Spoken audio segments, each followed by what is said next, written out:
Well, greetings, imagination connoisseurs. Once again, it is I, your Duke of Dope Discourse, your master of fun and wonder, or as John Campea once called me, your existential Mr. Rogers, Robert Meyer Burnett, with another mailbag. It is June 30th, 2022, the last day of June.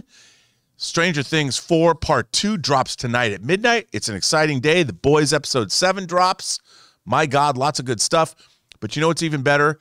Your questions and comments. Of course, during the John Campea Show, while we are live, you can fire in questions and we will answer them live on the show. Or 24/7, our operators are standing by and you can send us a question right down at the link below. And if we deem it appropriate, we will read it here on the mailbag. I'll read it. John will read it. Sometimes Chris and I have read them. Maybe one day Ray Ora will read your questions. But until that day comes, you got me. And we're going to jump right in. Jonathan Namila, a great supporter of the channel, $50. We're $50, a $50 tip. Jonathan, very much appreciated. Thank you so much for supporting the channel in that way. Jonathan goes on to say, hello, John and Rob. Have dinner on me. Oh, we will. We'll probably go to Chef Rigo and have dinner at Shogun. You deserve it. Thank you for everything, John and crew. I would not know what is happening in the movie industry without you. John, smell the roses. You have your own YouTube channel and the studio, and you've made it on your own. Jonathan, you know what? I think that's a great sentiment. And, you know, I think that's true. I mean, John Campea built this up from nothing. You know, he took a leap of faith. His friends had an intervention. He left his job. He started the movie blog, has worked his way up, and basically he's built an empire, and he did it on his own. He did it, as Frank Sinatra would say, his way. And we're all benefiting. So it's terrific. I mean, I began my YouTube career on, I want to say, April 15th, 2015. First show I was ever on. AMC Heroes. With who? John Campea and the great John Schnepp, rest in peace. So I benefited from it as well. And I think, you know, John's lesson is that if you dedicate yourself and you want to do something, you can achieve your goals. I mean, I even saw him, he told me he wanted to make a documentary about movie trailers. And he did it. He said he was going to do it, dreamt it up, executed on that, finished it, got it up on Amazon where you can watch it. Movie Trailers, a Love Story. Check it out. So I really appreciate the sentiment, Jonathan. I think there's a lesson there for everybody. You know, if you really want to do something, apply yourself. I mean, I call it to flash dance something because the ad line for flash dance is take your passion and make it happen. So just flash dance it, everybody, and watch the movie from 1983. If you haven't seen Flashdance, come on. Why haven't you? Jonathan goes on to say, Rob, can we see your physical media collection on the Post-Geek Singularity? Jonathan, yes, you can. I had a little bit of a mishap when I was moving. One of my physical media shelves, well, it bit the dust. I finally got another one in, and my entire physical media collection will be alphabetized. And this week, on Sunday's Let's Get Physical Media, I'm going to have it on display for all to see. Thank you for asking. Shook Nasty says, Stranger Things, The Boys, and The Umbrella Academy are amazingly and brilliantly written. Makes me sad that my beloved Star Wars cannot reach those heights. Hey, I mean, you know, that's what we were saying. I was just having that conversation with Chris Gore. You know, Chris Gore made a really interesting point about something like Star Wars. You know, when George Lucas created Star Wars, there wasn't any Star Wars that he could look back on. He created it from scratch. And he created Star Wars out of a heady, frothy mix of interests that he'd had his whole life. Obviously, famously, he wanted to get the rights to Flash Gordon because he grew up watching the Flash Gordon serials, but he couldn't get those rights, but he still wanted to do a space opera. But he was influenced by a lot of things that he had watched growing up, whether it was Flash Gordon or Buck Rogers serials or even like The Adventures of Captain Marvel. There was Japanese samurai movies, the work of Kurosawa, specifically movies like The Hidden Fortress. There were World War II movies like The Dam Busters that they actually used to create the space battles, especially the battle over the Death Star. So Lucas was drawing on all of his influences, some of the books that he was reading, and created something new that was influenced by a lot of other things. But I think the writing on Star Wars, the problem is people are only going back and looking at Star Wars. I mean, yes, they might be influenced by other kinds of stories, but they're not bringing in the outside influences that originally inspired Lucas to write Star Wars. I mean, I would think that if you go back and you watch Kurosawa's movie, The Hidden Fortress, even the wipes that they use from scene to scene, Lucas lifted those for Star Wars. And the main characters in Hidden Fortress, they're two peasants. There's not an astromech droid and a protocol droid, but it's one peasant's short to the ground and the other is tall, and they kind of have a Laurel and Hardy relationship. That's where R2 and 3PO came from. If you haven't seen Fritz Lang's 1927 superlative science fiction movie Metropolis, you wouldn't know where C-3PO came from. I mean, in the movie, the robot's Maria, but she looks just like C-3PO. I mean, and if you don't know that, you're never going to write something great. You've got to look further and beyond just writing Star Wars by looking at Star Wars, because it's influenced by a lot of stuff that isn't Star Wars. So you're right. I agree. Hold on, Rob. Hold on. I just got something to say. I'm a pretty nice guy, right? I think so. I judge everything like real easily. I'm easily entertained, whatever. But I'm about to put it on Shook Nasty and everyone else. Why is everyone ignoring For All of Mankind? Everyone always brings up Umbrella Academy, The Boys, and what's the other one? Stranger Things. Stranger Things. But great writing is For All Mankind too. What, man? Well, I just want to put respect on the name of my favorite show right now. I know you love it, Rob. Ray, I do love it, and I would say that you're absolutely right. I mean, one of the great things about For All Mankind is you pointed out on one of the mailbags a couple of days ago that they took a great premise, which was, what if the Russians beat America to the moon? How would that have affected the United States then and moving forward? And they extrapolate beyond that, and now they've told an alternate history in the 70s, the 80s, and now the 90s, and we've been given a heady mix of real events and fictitious events, and it is a phenomenally well-written show that requires an incredible amount of research into what happened in that era, and they've had to get real scientists to consult, like, where would we be, the aerospace technology. Even putting in that actress talking to Bill Clinton in a debate. Oh. That's crazy. It was crazy. It's so good. I mean, everyone who's sleeping on it, just watch it. If you I don't think like a lot of people don't have Apple Plus. Yeah, true. But they should. Man of Steel says the hierarchy of power in the DCEU is about to change with super pets. 1 month to go. The film looks awful, laugh out loud. A pig, a squirrel, and a turtle. But of course, the cat is a villain. Typical Hollywood feline stereotype. I hope this film flops hard. Well, you know, I think the feline stereotype is a good. I understand.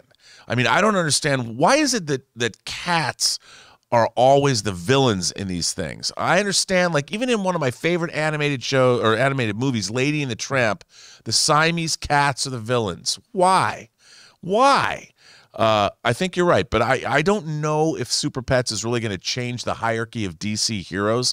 I can't speak to that. I mean, I don't know what kind of arguments Superman and Batman's dogs are going to have with one another, and I don't know if they're going to argue about Martha and why did you say that name, but with Dwayne "The Rock" Johnson playing Krypto, I'm thinking, well, maybe Superman's dog is going to come out on top. Who knows? But I understand. But listen, you said the movie's going to be awful. Hey, hope springs eternal. You should always go into everything hoping it'll be good. You want it to be good, right? I mean, we don't want any movies to be bad, but I just, the trailers, yeah, they really haven't brought me into the Super Pets fold. I hope it's good though. Maybe it'll be funny, right? Raiden X says, I love how A-Train pulled a shot-for-shot first half of a fatality from Mortal Kombat 11. Look up Mortal Kombat 11 Cabal fatalities to see what I mean. Well, Raiden X, you know what? That does not surprise me because the boys, they and they do it in a subtle way. They do reference a lot of different things that I have noticed. It would not surprise me at all coming from Seth Rogen. I mean, he does these background voices on the show. He shows up calling in on OnlyFans or whatever to, Seth Rogen, I'm sure, is bringing in all of those references, and I'm sure it probably came from him. He's like, yeah, I was smoking a bowl and I saw this fatality at Mortal Kombat. You got to put it in the show. That would not surprise me at all if that's the case. So good call. Now you make me want to go look it up. Gunny 1128. Rob, on the June 27th mailbag, you made a reference to Steve Austin, the $6 million man. I did. I was born in 1970 and totally got that reference. I remember having the action figure with the rocket as a boy. We park our shuttles in the same shuttle bay. Well, Gunny, first of all, when I was a kid, the $6 Million Man was the shit. I mean, that show was awesome. And, it's based on a book by a guy named Martin Caden called Cyborg. And then, of course, Steve Austin, a man barely alive, was an astronaut who dies in dies. He crashes, and they have to replace his limbs, his arm, his legs, and an eye with bionic parts, making him the fastest man alive. And he worked for Oscar Goldman, I think OSI, the Office of Scientific Investigations, and it was awesome. It was like a sci-fi series. They'd made some TV movies, then turned it into a series. Then, of course, they introduced Jamie Summers, his love interest, that later becomes the Bionic Woman. And they had fembots, and they had aliens. Bigfoot turns out to be an alien robot. Stephanie Powers in a hot LeMay outfit. Love that. It was one of the great shows of the 70s. And then, of course, they made the awesome toys. And back then, because it was pre-Star Wars, they didn't have 3 3/4 figures yet. It was like a 12-inch. Actually, I think it was more like a 13-inch figure. And the rocket you mentioned, it did two things. You had the operation table where they made him into the Bionic Man, and then it would fold up and turn into the rocket that you would put him in. It was a little goofy, but it was awesome at the same time. My sister had the Bionic Woman dome house, which is a big blow-up like dome, and then she had furniture underneath, and I would steal that because they never made civilian places. And when I wanted to play with my toys, it's like, well, once Steve Austin's done doing a job, where does he go to relax? Well, the Bionic Woman dome house. So those were heady days, my friend. Gunny, I love the $6 Million Man toys. I'd love to, to get one again, but I don't know where to get one. Probably too expensive if you want one in good shape. Luke 1234 says, considering the vast majority of box office revenue is made by the general movie-going audience that doesn't pay attention to movie news, casting, etc., how much of an impact do you really think the Ezra drama will have? 10 to 15%, or perhaps a 40% loss? Luke, you bring up a compelling point. And this is not to put anyone else down, but most people, they don't care about what we care about, casting news. They're not following. Movies are entertainment for them. We all lead lives of quiet desperation, and the last thing we're thinking about is, oh my God, what are the post-credit scenes in the new Marvel movie going to point to? Are there going to be some shocking revelations about the Celestials? If I were to talk to my sister about this stuff, she'd just look at me blank in the face. She wants to go see a movie, and if it's good, that's enough for her. So the real question is, does Ezra Miller's shenanigans matter? Well, unfortunately, Ezra Miller's shenanigans have penetrated further into the zeitgeist, probably because crazy Hollywood actor does crazy Hollywood things. People like reading this. It's on the cover of tabloids as you wait for your groceries in the grocery store. There's Ezra Miller's on the cover again. So no one will know. People might not even know that Ezra Miller is the Flash, but they might know Ezra Miller, the actor, is a crazy person and is acting nutty, which I think is a bummer. Now, you ask the question, how much will that affect the box office? I honestly don't know. I think most people really won't care. And a year from now, are people even going to remember? I think most people just want to go to the movies and were they entertained? I mean, who knows? But it's going to be interesting. I think, again, I was talking to Chris Gord just now. He was on the show today. He was saying that he's never seen a situation like this for a Hollywood movie to have this kind of a problem with its principal cast member. So it's going to be interesting to see where it's going to go. We're in definitely uncharted waters. I do not understand where it's going to wind up. I really don't know. I mean, I've heard the movie is very, very good, and that would be the shame of it all. Everybody who worked on the movie made a great film, and then this kind of shenanigans, these shenanigans happen. It's kind of a real bummer. Leandro Ruel says, hey, John, I watch you from Brazil. I guess since before Spider-Man No Way Home goes to theaters, you think one day we're going to see the Professor X like the one from the animated series or the one from the comics with the giant X helmet? I mean, that's a good question. I don't know. I mean, I don't know. It's funny because if you read the Jonathan Hickman run on X-Men, the House of X and Powers of X, Xavier never takes off his big X helmet. He's walking around with Cerebro all the time. I don't know if they're going to lean into that. I mean, I have to say, in Multiverse of Madness, it was really cool to see Charles Xavier introduced, and they even teased the da-na-na-na-na-na-na, the theme from the X-Men animated series. I love that. I thought it was great. Will they do that if we see the X-Men coming out in their own film? I think probably not. I mean, the fact that we get Spider-Man, Spider-Can, that we get that and then we get the X-Men theme, that's pretty good that they do that. But then I think they want their own identity. I would imagine that the MCU is looking to have its own identity. Hard to say, though. I like pondering these questions. So thanks for writing in. I've wanted to go to Brazil since I saw the James Bond movie Moonraker, and there's the big scene in the cable cars, and I've never gone, and I really look forward to one day visiting your beautiful country. Right next comes back Soulja Boy, The Cause. Now that's a real man. He made some really strong drinks. The Boys is relentless. Yeah, when you hear a Bill Cosby reference made in The Boys, there is no cow sacred enough for them not to touch. They will go anywhere. They will do anything. They will skewer anyone. And isn't that why we love the show? And tonight, episode 7 of season 3 of The Boys. It's game night, game day, whatever time you watch The Boys. Can't wait to see the aftermath of the battle we watched in episode 6. Woohoo! Very excited.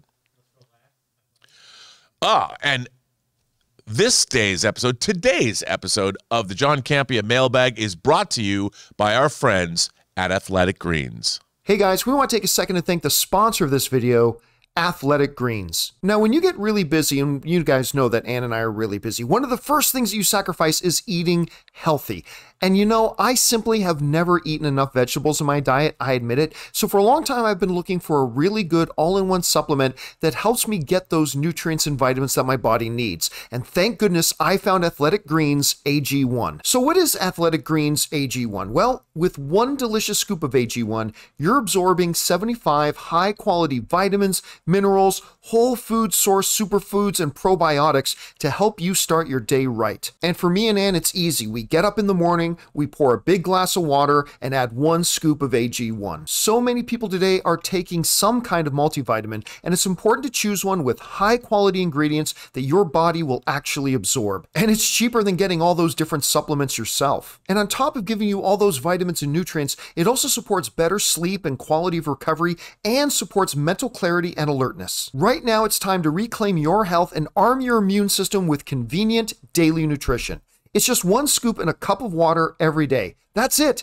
No need for a million different pills and supplements to look out for your health. And to make it easy, Athletic Greens is going to give you a free 1-year supply of immune-supporting vitamin D and 5 free travel packs with your first purchase. All you have to do is visit athleticgreens.com/mailbag. Again, that's athleticgreens.com/mailbag to take ownership over your health and pick up the ultimate daily nutritional insurance. And thank you to Athletic Greens. As somebody who's not a big fan of eating my vegetables, it's great to have Athletic Greens to make me feel healthy. Andrew says, hi, crew. First time, long time. What are the chances we see either Monica Rambeau or Carol Danvers at the end of Miss Marvel? Ooh, good question, Andrew. I would say probably pretty good. I mean, the show is definitely leading into the Marvels movie where we're going to see all of them. I think that they would be missing a huge opportunity if they don't show up. So I would say if I had to do an over-under, I'm going to say 80%. I'm going to go as high as 80% that we see either Monica Rambeau or Carol Danvers or both at the end of the Miss Marvel series. Devin says, hey, John and Rob, I was so excited to find out that Deadpool 3 is in fact going to be rated R and in the MCU. However, in my opinion, respectfully, likewise with John and possibly Rob's belief with Cap and Iron Man, I believe that no matter what, Hugh Jackman will be back in Deadpool 3 somehow. Thoughts? Well, okay, you said Hugh Jackman. You didn't say Wolverine. So I would say look, as John points out, one of the most entertaining back and forths on social media has always been Ryan Reynolds and Hugh Jackman. I think it would be a tremendous missed opportunity. I mean, clearly both men are funny guys. They like to have a good time. And I think that it's probably a foregone conclusion that Hugh Jackman will be in Deadpool 3 somehow. I don't presume to know how that will go or what's going to go down to make that a reality, but I will bet you dollars to donuts that Hugh Jackman will probably wind up being in Deadpool 3. Now, I say probably because it's not for sure, but here's the thing. At this point, wouldn't it be cool if Hugh Jackman was in Deadpool 3? And I think probably everybody would say, yeah, that would be cool. Devin says, with a new James Bond potentially being brought to us again in 2 to 4 years' time, granted they don't have any actors in mind, I had two. With his work in Extraction and the sequel soon, there's Chris Hemsworth I thought of, or Barney's right-hand man, Lee Xmas, Jason Statham. You know what? I'll tell you something. The James Bond actors have always been actors that were sort of starting out. They haven't been, Daniel Craig had a lot of work under his belt, but Connery didn't have a lot of work that people knew. Roger Moore had some. He was the saint. Timothy Dalton, George Lazenby certainly was a model plucked from obscurity, and Timothy Dalton was more of a theater actor and did a lot of British films, but I don't see them picking someone like Jason Statham to be the new James Bond. I think they're going to find somebody who's lesser known. Although, look, I'm a big fan of Richard Madden, who is Robb Stark in Game of Thrones, and he was in the great 6-part British series Bodyguard. I can see them tapping somebody like him. And sure, he was Prince Charming in Cinderella, but, he's not a household name. People recognize him, but they don't remember his name is Richard Madden, and he was in Game of Thrones. They see him. So I think they would probably pick somebody who is a lot less known that they turn into stars. So, and it's a bummer. 4 years, the longest gap when the James Bond franchise started out in 1962, the longest gap that we had was between License to Kill in 1989 and GoldenEye in 1995. And that was because of a legal rights issue, legal battles that caused the franchise to go dormant and I believe that it was 5 years between Spectre and No Time to Die, but that was partially because of the pandemic. So 4 years is a long time to wait. I would bet that they'll figure it out, and probably, I bet we'll get one in 3 years. I have a feeling, but maybe not. Who knows? Trevmatic says, hi, John or Rob, or whoever it may be today. Well, it's me. Longtime watcher since AMC. Is John's movie, The Anniversary, streaming anywhere? If not, how can I check it out? Thanks, guys, and keep up the great work. I have the whole family listening to you all now. Well, Ray, since John isn't here, is John's movie available on streaming, The Anniversary? I don't know. The last time I remember it was on Amazon. That's it. And there was a link to it too. We don't have the link anymore. It was also on the Patreon too, his Patreon, but we're not updating that. But hopefully we could find out, and then we could. Yeah, I'll ask John and find out. You know what? You could go on to the next question. If I find something here, then I'll. Okay, chime in. Yep. All right then, Ray. Thank you for that. Sam Fisher says, I'm sure by the time this is read, you'll have seen Thor 4. Well, I didn't, but John did. But I would like to talk about the end credit scenes. I have to imagine one of them sets up Guardians 3. Maybe it's Adam Warlock hunting for the Guardians, or we get a look at where the 2014 Gamora is now. Well, Sam, you know what? We're spoiler-free in this office, and I couldn't tell you, even though I was with two gentlemen who have actually seen the movie and those post-credit scenes, and they weren't saying. And that means I can't spoil it like I normally would do because everyone knows I can't keep my big trap shut. But luckily for you, or maybe unlucky for you, I can't spoil the post-credit scenes on Thor. By the way, come on, I wouldn't. We're still a week away from the movie coming out. I don't want to ruin it for anyone. But hopefully, I mean, I think those are all big guesses. Guardians, what's leading into Guardians 3 or that Guardians holiday special? Maybe it's Adam Warlock emerging. Who knows? I don't know. I have no idea. But those are good guesses. I like where you're coming from. Sam Fisher says, See How They Run looks fantastic. That's the new movie with Sam Rockwell and Saoirse Ronan that we saw the trailer drop for. It looks fantastic. I'm with Aaron. Clue is #1 of my top 10 movies. There's a weird coincidence here in that the Knives Out sequel's title is also a reference to a Beatles song. That one is Glass Onion.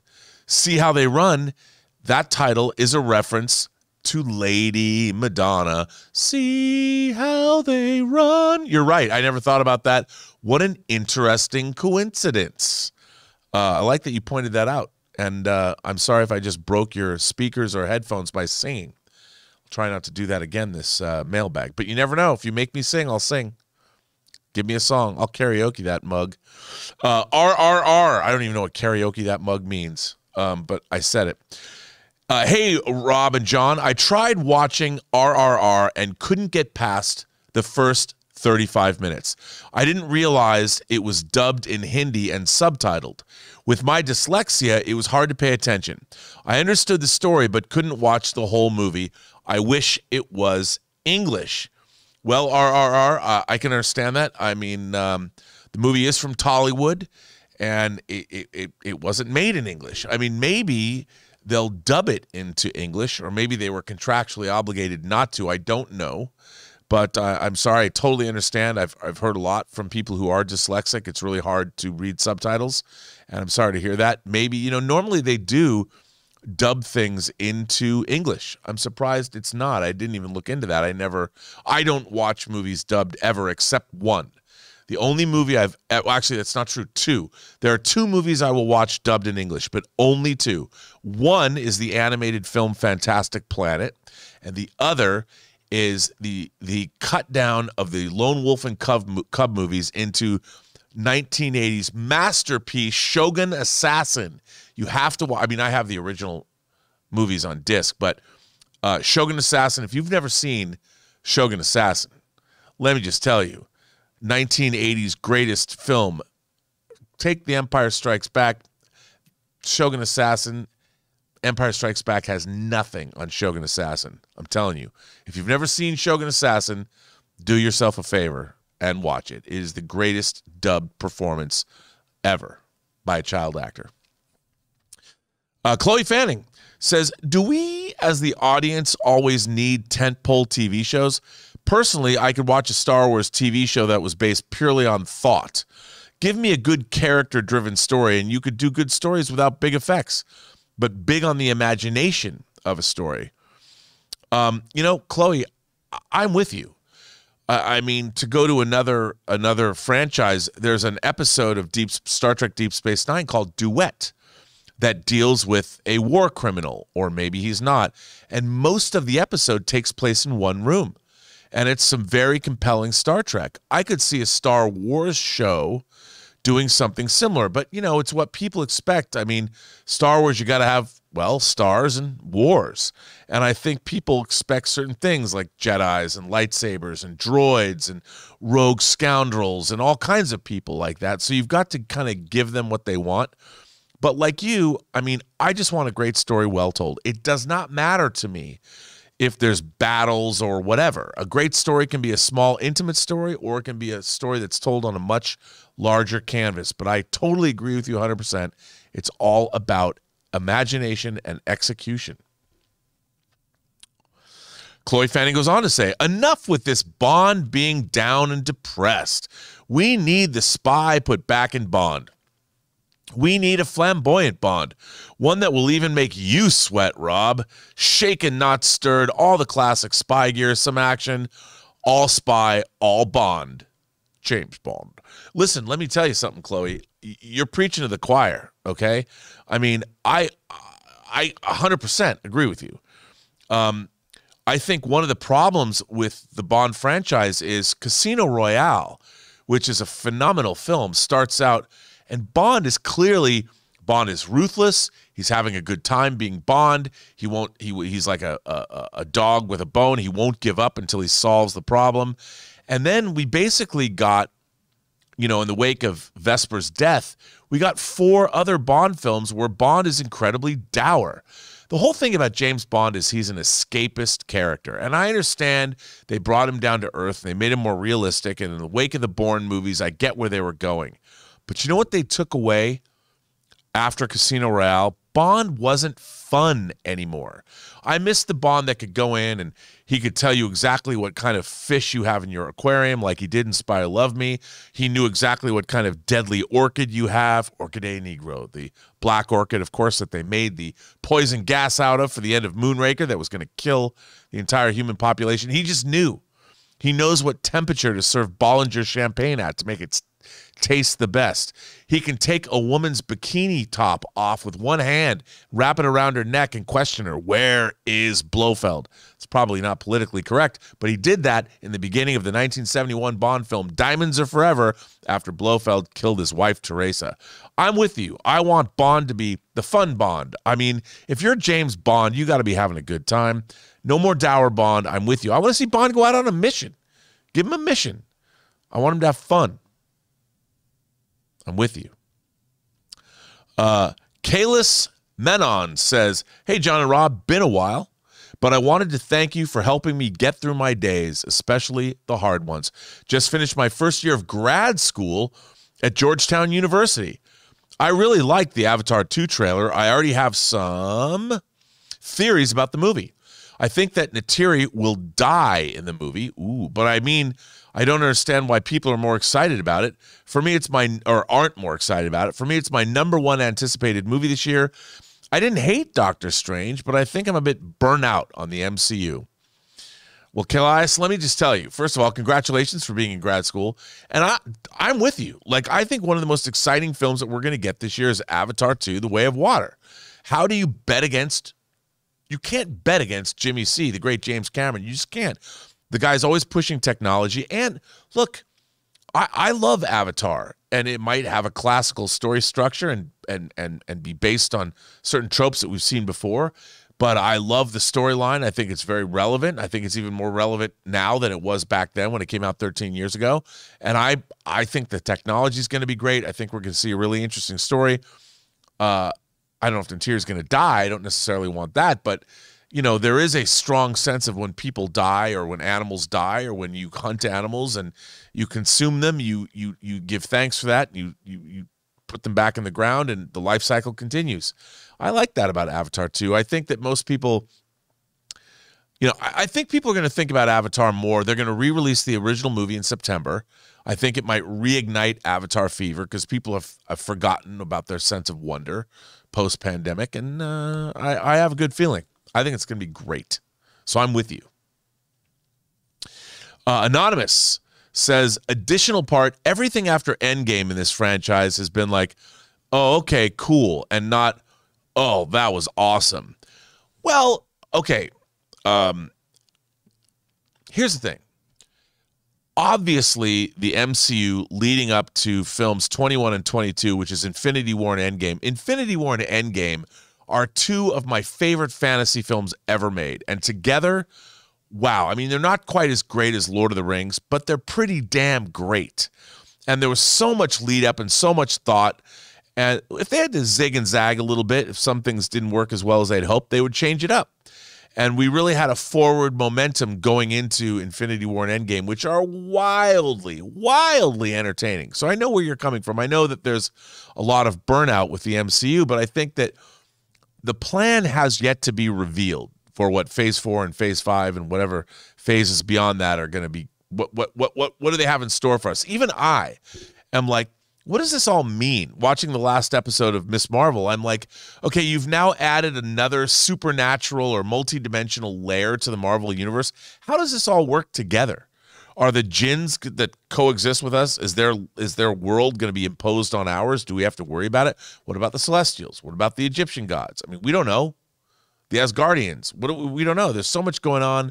I think they need to explain it because, like you, I feel a little discombobulated. Like, I like the Marvel movies. They're fun. But where's it all going? Where do we go now? You know, for a Thor Love and Thunder reference, I don't know where we're going to go. I mean, I'm still here. I'm still with it.